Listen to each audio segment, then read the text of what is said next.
دوسروں تک اپنے نظریات کو شیئر کرتے ہو. یہ زبان ہے جس کے ذریعے آپ کالج یونیورسٹیوں میں جاتے ہو, اب اپنے آپ کو منواتے ہو, لیکچر اسپیچ وغیرہ دیتا ہے. ایک زبان کی نعمت ہے.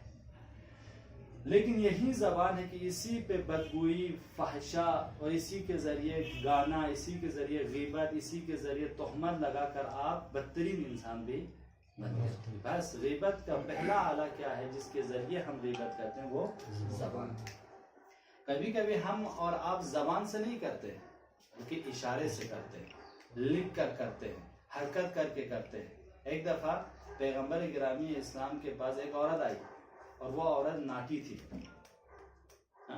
جب ناٹی تھی تو جب آ کے واپس جانے لگی تو حضرت عائشہ نے اشارہ کرتے ہوئے پیغمبر گرامی اسلام کی طرف اشارہ کیا, دیکھو اس چھوٹی کو دیکھو.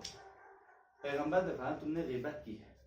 بس غیبت کا دوسرا مطلب کہ اشارے اور حرکت کے ذریعے بھی ہوتی ہے. ٹھیک ہے, اشارہ اور حرکت سے, یعنی ضروری نہیں ہے کہ آپ زبان سے کرو, بلکہ آپ کیا کر سکتے ہیں؟ اشارے اور حرکت سے بھی آپ غیبت کر سکتے ہیں. تیسری چیز لکھ کر.